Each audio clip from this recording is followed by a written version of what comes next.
We look out into the night sky and see a universe defined by light. Galaxies, like great islands of stars, glitter across the cosmic ocean. They are the engines of creation, the places where gas becomes suns, and suns create the elements of life. But what happens when the fires go out? What becomes of a galaxy when its last star has died, when all its fuel is spent, and its brilliance has faded into an unending absolute night? Tonight, we journey to the loneliest and most mysterious places in the cosmos.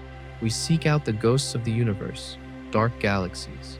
These are structures as massive as our own Milky Way, yet they contain no stars. They are invisible cities of dark matter, populated only by the cold corpses of stellar remnants and the silent rule of gravity. We will explore how such a place can exist, what physics reigns in a realm without light, and what strange forms of life might evolve in the eternal darkness. Prepare to journey to the edge of cosmic time, to a future that awaits all galaxies, including our own. Prepare to enter a galaxy without stars. We begin. Before we can comprehend a galaxy without stars, we must first understand the invisible architecture upon which all galaxies are built. For over a century, we have operated under the assumption that what we see is what there is. We looked at the brilliant spiral arms of Andromeda, the glowing gas of the Orion Nebula, the billions of stellar embers in a globular cluster, and we thought we were looking at the universe. But we were wrong. The light, the stars, the gas, the dust, all the matter that we can see and interact with, is nothing more than a luminous frost on a vast, unseen structure. It is a mere 5% of the cosmos. The rest, the true substance of the universe, is a mysterious, invisible entity that we have come to call dark matter. To understand a dark galaxy, we must first understand this cosmic skeleton. Our first hint of this invisible universe came in the 1930s from the brilliant and irascible Swiss astronomer Fritz Zwicky. While observing the Coma cluster, a massive swarm of over 1,000 galaxies, Zwicky noticed something deeply strange. He measured the velocities of the individual galaxies as they orbited the cluster's center of mass. He found them to be moving at astonishing speeds, far too fast to be held captive by the gravity of the stars and gas he could see. By his calculations, the cluster should have flown apart billions of years ago. The galaxies were moving as if they were embedded in a gravitational field hundreds of times stronger than what the visible matter could produce. To account for this discrepancy, Wiki postulated the existence of dunkle materie, or dark matter, an unseen substance that was providing the extra gravitational glue holding the cluster together. For decades, his idea was largely ignored, dismissed as the eccentric speculation of a brilliant but difficult mind. The idea remained on the fringes of science until the 1970s, when it was resurrected by the meticulous and groundbreaking work of astronomer Vera Rubin. Rubin wasn't looking at galaxy clusters. She was studying the rotation of individual spiral galaxies like our own cosmic neighbor, Andromeda.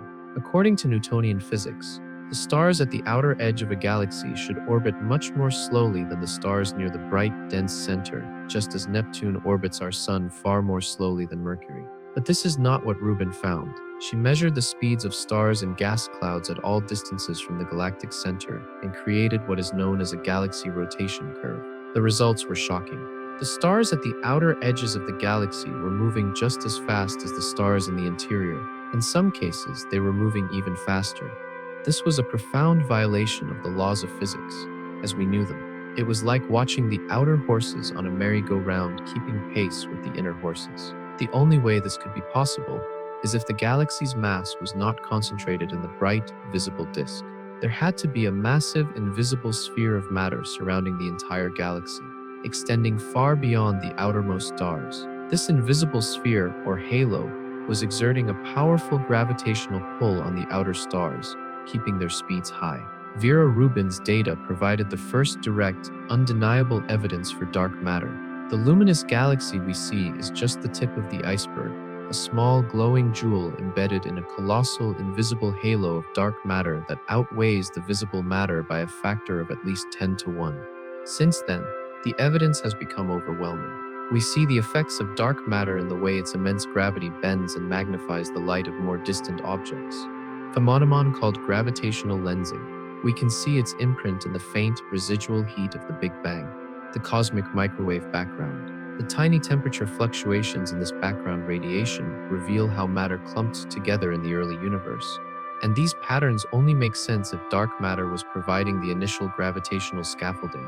So what is it that remains one of the greatest unsolved mysteries in all of science? We know what it is not. It is not just dark clouds of normal matter, because we would be able to detect them. It is not antimatter, because we would see the gamma rays from its annihilation with normal matter. It is something else entirely, a new kind of particle not described by the standard model of particle physics. The leading candidates are called WIMPs, or weakly interacting massive particles. These are hypothetical particles that are heavy and slow-moving, and they only interact with normal matter through the weak nuclear force and gravity, which is why they are so difficult to detect. Scientists have built incredibly sensitive detectors deep underground, shielded from cosmic rays, hoping to catch the faint signal of a WIMP bouncing off an atomic nucleus. So far, they have found nothing. Other candidates include a lightweight particle called the axion, or even primordial black holes formed in the Big Bang. Whatever it is, dark matter is the true architect of the cosmos. It is the invisible force that governs the formation and evolution of all galaxies. It forms a vast, intricate network throughout the universe, a cosmic web of filaments and halos. The galaxies we see are just the luminous condensation, the dew that has formed along the densest threads of this invisible web. This means that a galaxy can exist without stars, but a galaxy cannot exist without dark matter. A dark galaxy is what you are left with when the dew evaporates, but the invisible web remains. It is the cosmic skeleton, stripped bare of its luminous flesh. The black hole era will last longer than all the eras that came before it combined. In a dark and expanding universe, the black holes will be the last macroscopic objects to exist. They are the ultimate survivors, the final repositories of mass and information. But they too are not eternal. They are subject to a slow, subtle, and profoundly strange process of evaporation, a theoretical discovery made by the physicist Stephen Hawking that completely revolutionized our understanding of black holes. They are not truly black, they glow. This phenomenon, known as Hawking radiation, is born from the bizarre quantum mechanics that operate at the very edge of a black hole's event horizon. According to quantum field theory, the vacuum of empty space is not truly empty. It is a roiling, seething sea of virtual particles. Pairs of particles and antiparticles are constantly popping into existence, existing for a fleeting moment and then annihilating each other in a tiny puff of energy. This happens everywhere in the universe, all the time. But when this happens right at the edge of a black hole's event horizon, something extraordinary can occur.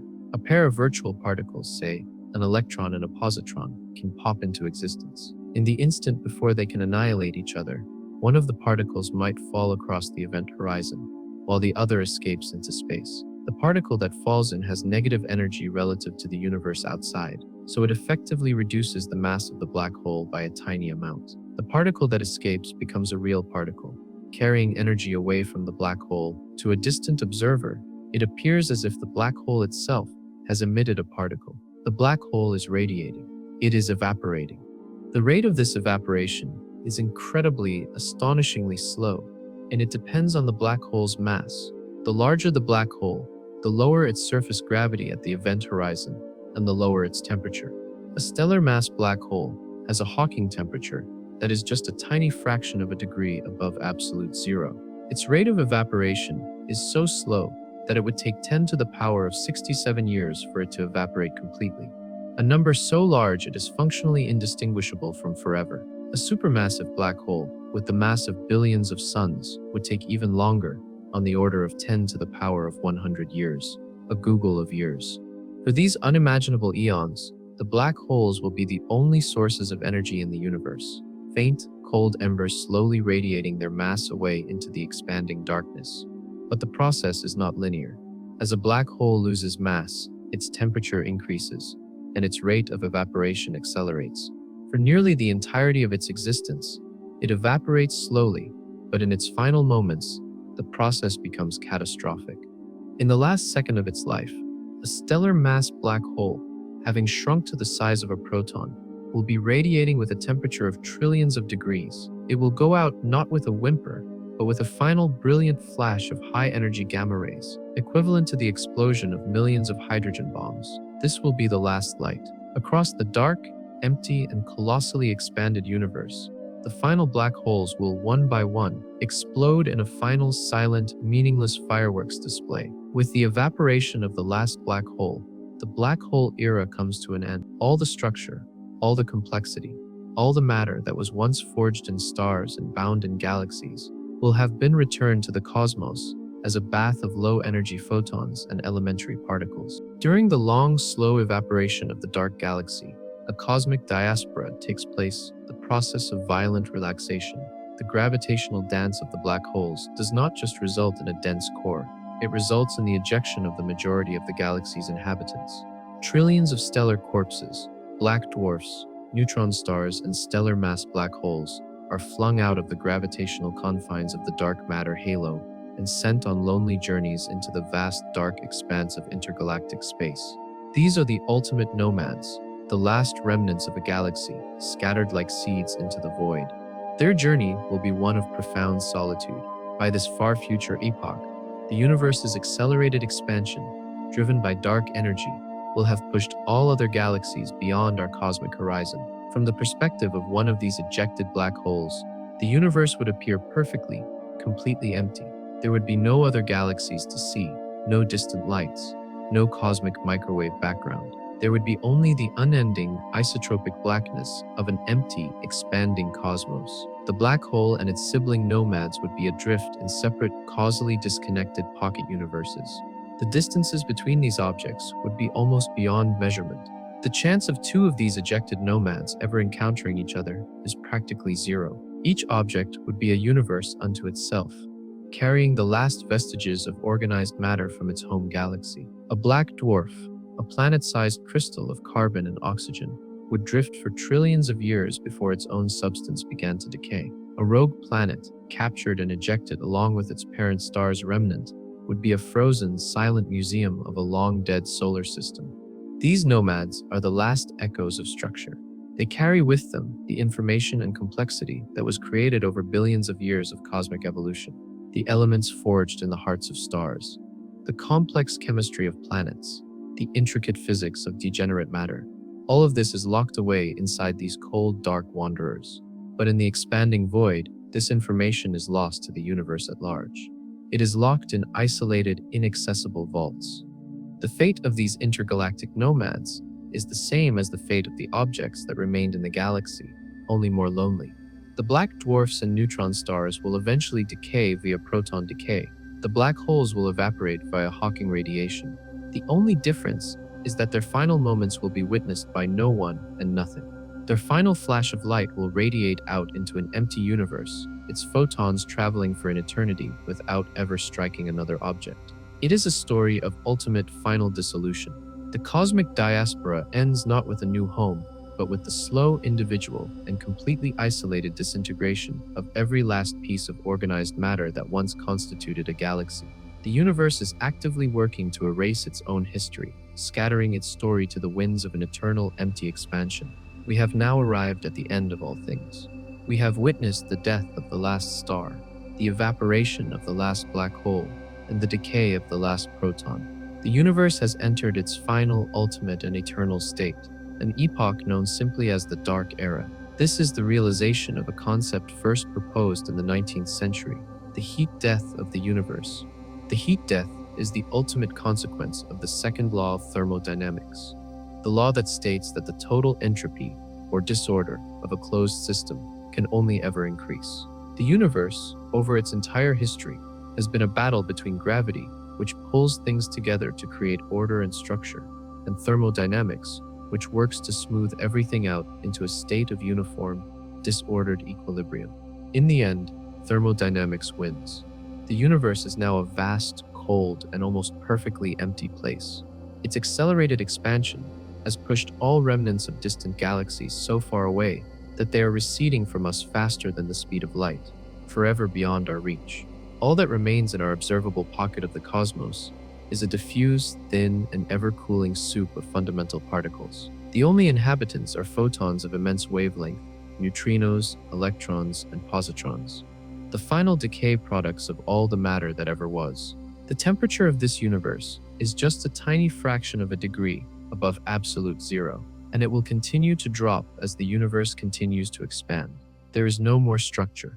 There are no more galaxies, no stars, no planets, no atoms, There is no more complexity. The universe has reached a state of maximum entropy. It is a state of perfect, unchanging equilibrium.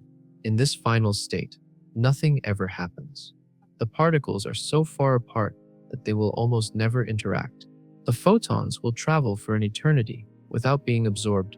There are no more processes, no more evolution, no more change. Time itself becomes meaningless. When there is no sequence of events, what is there to measure the passage of time? The universe has become a static, silent, and eternal monument to its own existence. Is this truly the end? Some speculative theories offer a glimmer of a different fate. Perhaps over truly godlike timescales, 10 to the power of 10 to the power of 56 years, a random quantum fluctuation could spontaneously generate a new Big Bang, creating a new universe from the ashes of the old. This is the concept of a cyclical universe, a story with no true end. Or perhaps our universe is just one of a countless number in a greater multiverse, and our story is just one page in an infinite book. But based on the physics we know, the heat death is our most likely destiny. It is a future of profound solitude and ultimate simplicity. The cosmic story, which began with the incredible complexity and energy of the Big Bang, ends as a faint, cold, and featureless whisper, fading into an eternity of silent darkness. Our journey has taken us from the familiar brilliance of a starlit galaxy to its most extreme and distant future. We began with a cosmic city, vibrant and alive with the light of billions of suns. We watched as its star-forming fires were quenched, its brilliant blue lights giving way to the dying red of an aging population. We then plunged into the true darkness of the degenerate era, a silent city of trillions of stellar corpses, held together only by the invisible hand of dark matter. From there, we ventured into timescales that defy human language, witnessing the slow evaporation of the galaxy itself, as its dead inhabitants were cast out into an empty universe, or consumed by the monster at their core.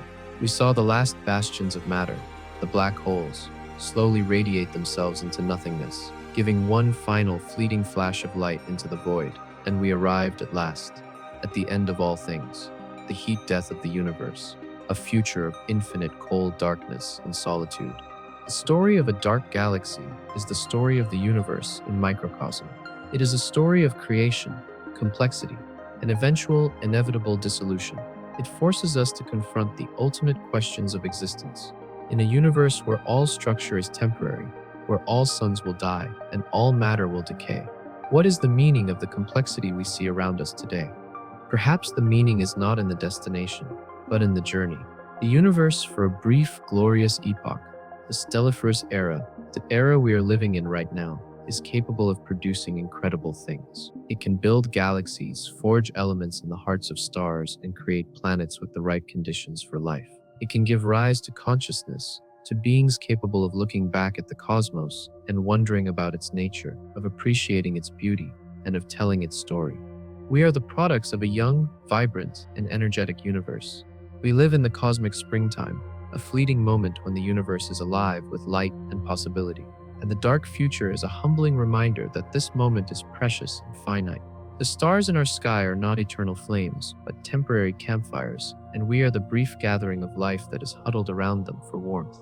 Our task, then, is to appreciate the light while it lasts, to understand the story of the cosmos, and to pass that story on. For soon enough, in the grand scheme of things, the fires will go out, and there will be only darkness. A galaxy is born to create stars.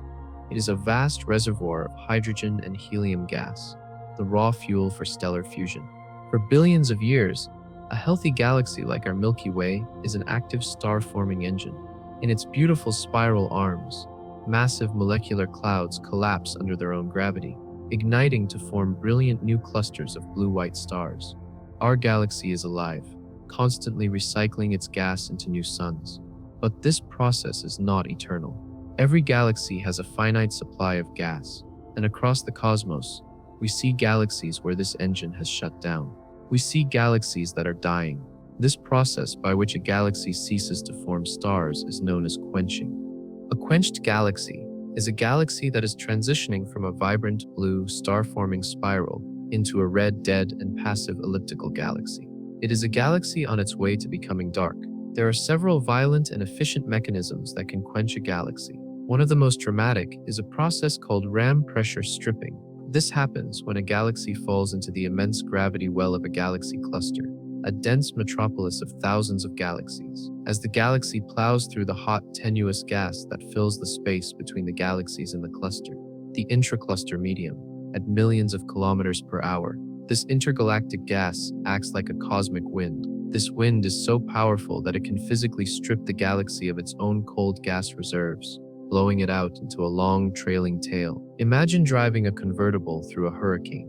The wind would rip the hat from your head. Ram pressure stripping is the same principle, but on a galactic scale. The galaxy loses its star-forming fuel and is quenched, its fires extinguished by the intergalactic wind. Another powerful quenching mechanism comes from within the galaxy itself, from the monster that lurks at its heart, the supermassive black hole.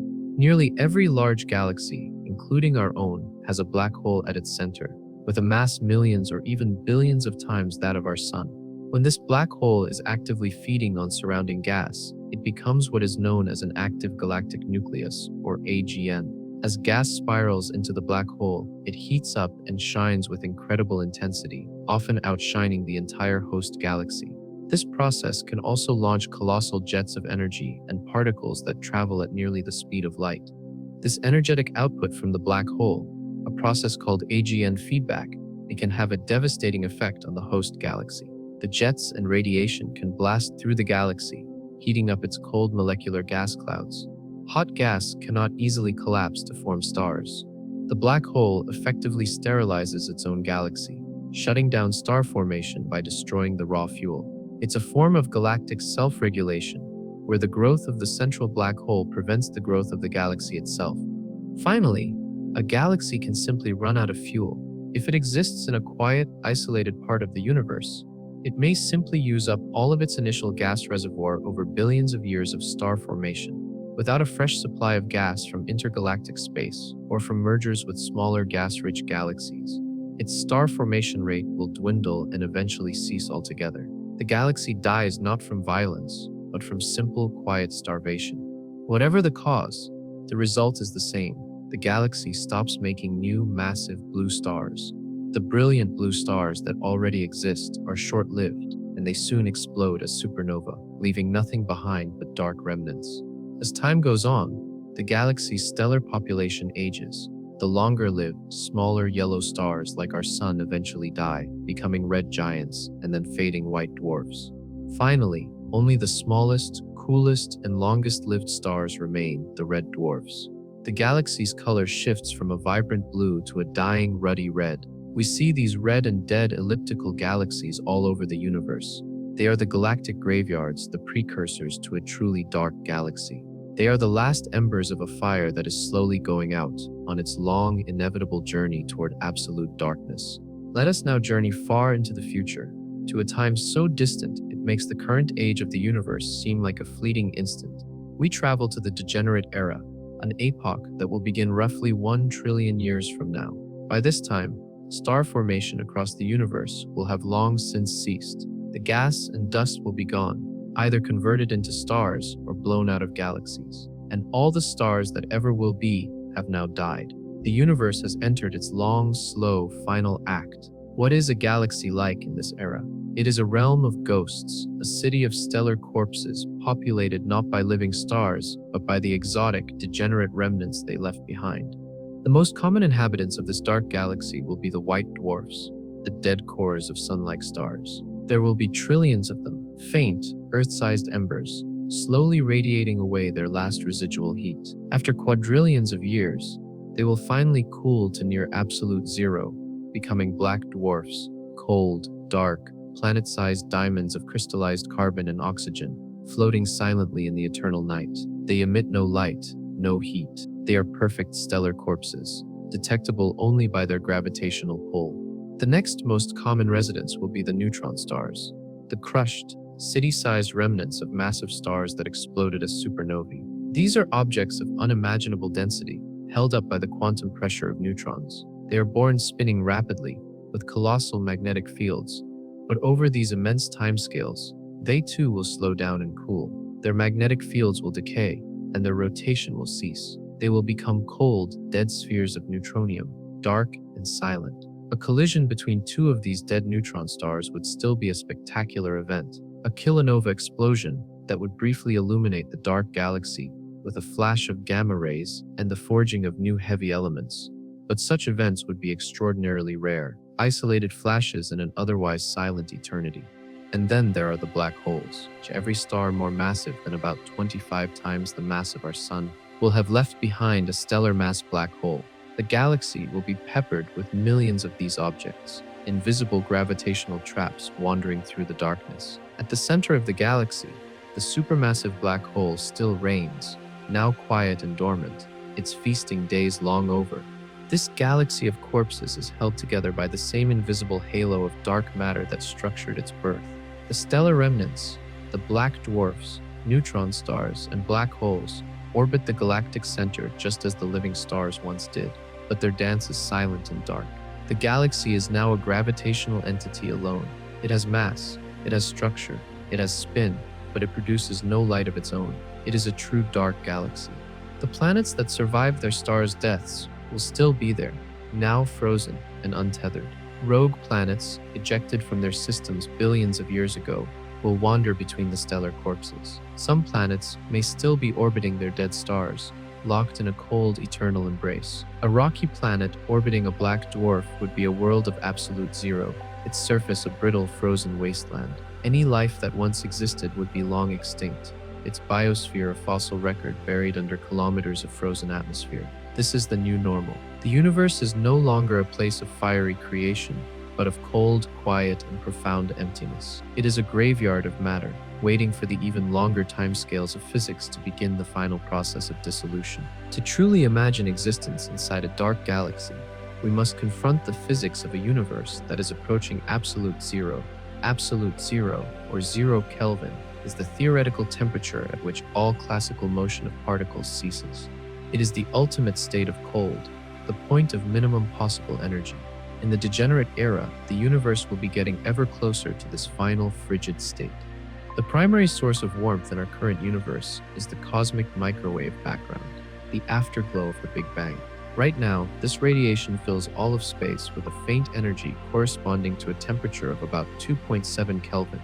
But as the universe continues to expand, this radiation is stretched to longer and longer wavelengths, and its effective temperature drops. By the time the degenerate era is in full swing, the CMB will have cooled to a tiny fraction of a degree above absolute zero. Its energy will be so low that it will be completely undetectable and will provide no meaningful warmth to any object. The galaxy itself will be a realm of profound cold, a black dwarf. After quadrillions of years, will have a surface temperature that is just a few millionths of a degree above absolute zero. A rogue planet, having long ago exhausted its own internal geothermal heat, will be at the same temperature. The very concepts of heat and temperature will become almost meaningless. Energy will be the rarest and most precious commodity in the cosmos. What sources of energy could possibly remain? There would be a few, but they would be rare and fleeting. The gravitational interactions between the stellar remnants would be one source. As two black dwarfs pass close to each other, their orbits would be slightly perturbed. This gravitational dance would radiate away a tiny amount of energy in the form of gravitational waves, infinitesimally heating the objects. A direct collision would be a far more energetic event, releasing a brief, violent flash of energy. But such collisions would be exceptionally rare, happening perhaps once every few trillion years in a galaxy. Another potential source of energy is proton decay. Some grand unified theories of physics predict that protons, the building blocks of atomic nuclei, are not perfectly stable. They are predicted to decay over an immense timescale, on the order of 10 to the power of 34 years or more. If this is true, the matter of the black dwarfs and rogue planets would slowly, atom by atom, dissolve into a puff of lighter particles and radiation. This process would release a tiny amount of energy, providing a very slow, very faint source of heat to the objects as they evaporate over unimaginable eons. The physics of matter itself would become strange. At temperatures approaching absolute zero, quantum effects would dominate reality. Without thermal energy to jiggle atoms around, they would settle into their lowest possible energy state, a Bose-Einstein condensate on a planetary scale.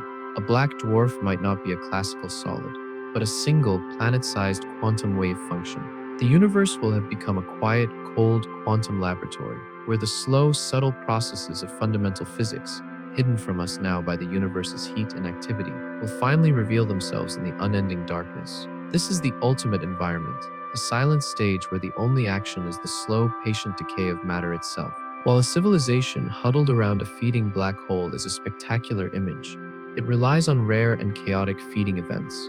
For life to have any chance of surviving on a truly vast timescale, it needs a source of energy that is more stable, more ubiquitous, and more patient.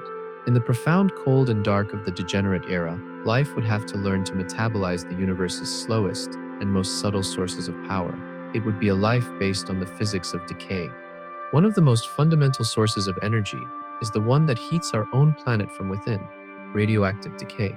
A large, rocky rogue planet, a super-Earth ejected from its system billions of years ago, would contain a significant inventory of long-lived radioactive isotopes like uranium-238, thorium-232, and potassium-40. The slow decay of these elements would provide a steady, albeit minuscule, source of geothermal heat. While not enough to keep a surface warm, it could be enough to maintain a liquid water ocean deep beneath a thick, insulating crust of ice. We have explored this concept on rogue planets in our current universe, but in the far future, this geothermal warmth would be one of the only games in town. Life in these subglacial oceans would be completely independent of any external energy source, a self-contained biosphere powered by the slow fission of its own world. An even more exotic possibility relies on a hypothetical process, proton decay. As mentioned, some theories predict that protons will eventually decay over timescales of trillions of years. If this is true, then all matter as we know it is unstable. The black dwarfs, the neutron stars, the rocky planets, all would eventually evaporate into a faint puff of radiation and light particles. This process of evaporation, however slow, releases energy. Could life learn to harness this? An incredibly advanced form of life might be able to metabolize matter itself, accelerating the process of proton decay to extract energy. It would be consuming the very fabric of its world to survive. Perhaps the most plausible energy source in a dark galaxy lies with the dark matter itself. While we don't know what dark matter is, some theories, like the WIMP model, predict that when two dark matter particles collide, they can annihilate each other, releasing a burst of energy in the form of gamma rays and other particles. In the dense dark matter halos at the centers of galaxies, these annihilation events would be happening constantly, providing a steady, diffuse source of high-energy radiation. A sufficiently advanced civilization might learn to capture this annihilation energy, or perhaps biological life could evolve that is fundamentally different from us. A life form not based on chemistry, but on capturing and metabolizing high-energy particles. These would be creatures of pure energy, thriving on the self-destruction of the invisible matter that makes up most of the galaxy's mass. This would be true dark life, a form of existence perfectly adapted to the dominant substance of its universe. Life in the far future will be a slow burn. It will be patient, efficient, and adapted to energy sources so faint that we cannot even comprehend them. It would be life at the edge of thermodynamic possibility, the last flicker of consciousness in a universe that is fading to black. Our observations of dark galaxies are indirect and fleeting. We catch glimpses of their gravitational influence, but we cannot see them directly. To truly understand what these objects are and how they form, we must turn to one of the most powerful tools in modern cosmology: computer simulations. We must build a universe inside a machine. Symptomological simulations are monumental undertakings. Scientists create a vast, virtual box of space within a supercomputer. They fill this box with millions or even billions of particles representing dark matter, gas, and stars. They input the known laws of physics, gravity, gas dynamics, thermodynamics, and the initial conditions of the universe as observed from the cosmic microwave background. Then they press run and allow this virtual universe to evolve over 13.8 billion years of cosmic time. The results are breathtaking. Out of the smooth initial state of the universe, the simulation watches as dark matter begins to clump together under its own gravity. It forms the great cosmic web of filaments and halos. Gas is then pulled into the deepest gravity wells of these dark matter halos, where it cools, condenses, and ignites to form the first galaxies. The simulation watches as these galaxies grow, merge, and evolve, creating a virtual cosmos that looks remarkably like the one we observe with our telescopes. These simulations, with names like Illustris TNG, EEGIL, and Bolshoi, have become indispensable for testing our theories of galaxy formation. Crucially, these simulations also predict the existence of dark galaxies. They show us how a galaxy's star formation can be quenched by a supermassive black hole's feedback. They show us how a galaxy can be stripped of its gas as it falls into a cluster. And they also predict the existence of failed galaxies, dark matter halos that, for whatever reason, never managed to attract enough gas to form a significant stellar population in the first place. These are the primordial dark galaxies, born without light. The simulations allow us to experiment with the universe. What happens if we change the properties of dark matter? What if we make it warmer with faster moving particles? The resulting cosmic web looks different, and the galaxies that form are less dense. What if we make the feedback from black holes more powerful? The result is more quenched, red and dead galaxies. By comparing the results of these countless virtual universes to the real one, we can constrain our theories and get closer to understanding the fundamental physics that governs galactic evolution. These simulations are the ghost in the machine. They are theoretical worlds, but they are our best tool for understanding the real ones. They show us that dark galaxies are not just a strange curiosity, but an expected and necessary part of the cosmic ecosystem. They are the failed experiments, the quenched embers, and the primordial foundations that are a natural consequence of the laws of physics playing out over billions of years. The simulations breathe life into the darkness, allowing us to study the life cycle of these invisible cities and understand their place in the grand cosmic tapestry. A galaxy composed almost entirely of dark matter and dark stellar remnants should be, by its very nature, invisible. It emits no light. It radiates no heat. So how can we possibly know that such objects exist? How do we hunt for a ghost? The answer is that we don't look for the object itself. We look for the profound and unmistakable effect its immense gravity has on the things around it. We search for the ghost by watching how it moves the furniture in the room. The most powerful technique for finding these dark galaxies is gravitational lensing, as predicted by Einstein, mass warp spacetime. When the light from a very distant galaxy or quasar passes through a massive dark galaxy on its way to us, the dark galaxy's immense gravitational field acts like a lens. It bends and distorts the light of the background object. Sometimes, it can stretch the background galaxy's image into a long glowing arc. In cases of perfect alignment, it can create multiple images of the same background object, a cosmic mirage known as an Einstein cross or an Einstein ring. When astronomers see such a lensing effect but can find no visible galaxy acting as the lens, they know they have found a massive concentration of dark matter, a potential dark galaxy. Another powerful method involves searching for raw fuel. While a dark galaxy has no stars, it might still retain its original reservoir of neutral hydrogen gas. This gas is cold and does not glow in visible light, but it does emit a very specific, very faint radio signal. This is the 21 centimeter line, a radio wave emitted when the electron in a hydrogen atom flips its spin relative to the proton. Radio telescopes, like the Arecibo Observatory was, or the Square Kilometer Array will be, can scan the skies for this faint signal.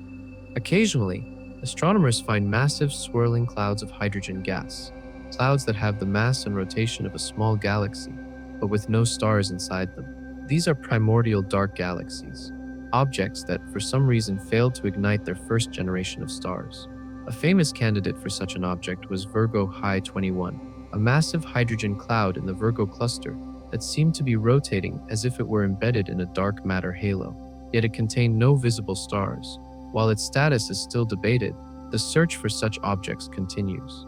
They represent a snapshot of a galaxy that was born dark. We can also find dark galaxies by looking at their gravitational influence on their neighbors. Imagine a small, visible satellite galaxy orbiting a larger galaxy. If its orbit is smooth and predictable, all is well.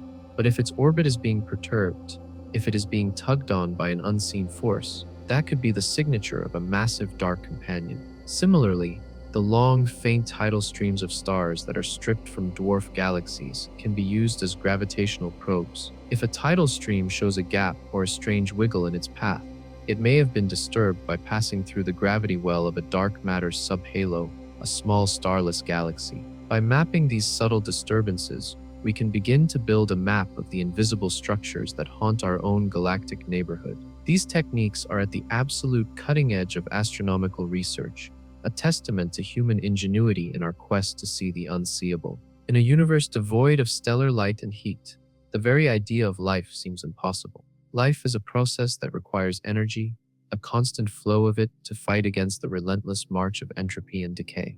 When every star has gone out, and the cosmos is approaching absolute zero, where could any form of life possibly find the energy it needs to exist? The answer may lie not in the embers of dead stars, but in the gravitational hearts of the dead galaxies themselves, the supermassive black holes. While a dormant black hole is cold and dark, a feeding black hole is the most luminous engine in the universe. If a stray object, a rogue planet, a brown dwarf, or a cloud of interstellar gas were to wander too close to the supermassive black hole at the center of the dark galaxy, it would be torn apart by tidal forces and its material would form an accretion disk. This is a swirling, incandescent whirlpool of matter, spiraling into the black hole. The energy source for this light is not nuclear fusion. It is gravity itself. It is the matter in the disk spirals inward. The immense gravitational pull of the black hole compresses and heats it through friction. The disk can reach temperatures of millions of degrees, shining with a brilliance that can outshine 1,000,000,000,000 suns. This accretion disk would be a temporary but incredibly powerful oasis of light and energy in the otherwise dark galaxy. It would be a gravitational bonfire in the eternal night. Could life huddle around such a fire? This is the concept of a gravitational civilization. An advanced, intelligent species, having survived the death of its home star, might migrate its entire civilization to the galactic core. They could build colossal structures, ring worlds, or Dyson swarms that orbit the central black hole at a safe distance. These structures would be designed to capture the immense energy radiating from the accretion disk. This energy would power their cities, their technology, and their very existence. Life in such a city would be utterly alien. Their sun would not be a stable, friendly star, but a chaotic, flickering accretion disk whose brightness would depend on how much material was currently falling in. They would live under the constant, terrifying presence of the supermassive black hole, a gravitational monster that is both their source of life and a potential instrument of their destruction. The environment would be bathed in high-energy X-rays and gamma rays, requiring immense feats of engineering and radiation shielding to survive. Their energy source would be finite. The accretion disk would only shine as long as there was fuel to feed it. Our hypothetical civilization would have to become shepherds of their black hole, actively seeking out rogue objects from the dark galaxy and carefully guiding them into the black hole's grasp to keep their energy source lit. They would be cosmic zookeepers, feeding their pet monster to stay alive. This form of life would be post-biological, likely a form of digital consciousness or artificial intelligence, capable of surviving the harsh radiation and managing the immense energies involved. They would be the last, most sophisticated form of life in the universe, the final inheritors of the cosmos, living off the gravitational death throes of matter at the heart of a dead galaxy. The degenerate era, the age of stellar corpses, is but a transient phase in the deep future of the cosmos. It is an epoch of profound quiet and cold, but it is not the end. For even the cold, dead matter of black dwarfs and neutron stars is subject to the slow, patient, and ultimate decay of the universe. To witness the true fate of a dark galaxy, we must journey forward in time to an era so remote that it strains the very limits of imagination, an age that will begin long after the last black dwarf has cooled to absolute zero. This is the black hole era. This era will dawn on a timescale governed by one of the most speculative but profound ideas in theoretical physics, proton decay. As we have discussed, grand unified theories predict that protons are not fundamentally stable. Over a timescale that could be as long as 10 to the power of 40 years, they are expected to decay into lighter particles, like positrons and pions. If this is true, then all matter made of protons and neutrons is mortal. The very substance of the degenerate objects that populate the dark galaxy, the crystalline carbon of the black dwarfs, the compressed neutronium of the neutron stars, will slowly, atom by atom, dissolve into a faint mist of radiation and elementary particles. Imagine a planet-sized diamond, a black dwarf, floating in the dark. For trillions upon trillions of eons, it is perfectly stable. Then, once in a googol of years, A single carbon nucleus within it spontaneously decays. A tiny, almost imperceptible puff of energy is released. The process is so incredibly slow that the object's evaporation would take longer than any timescale we have yet considered.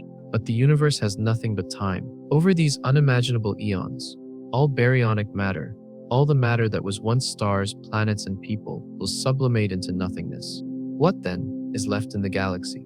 Only two things: the non-baryonic dark matter that forms its invisible halo, and the black holes. The stellar mass black holes and the supermassive black hole at the galactic center are immune to proton decay because they are not made of matter in any conventional sense. They are self-contained warps in space-time. The universe has now entered the black hole era. The galaxy is now populated only by a silent, scattered swarm of black holes, orbiting their supermassive parent within the same vast dark matter halo. But even this state is not permanent. The galaxy itself will now begin to evaporate through a process called violent relaxation.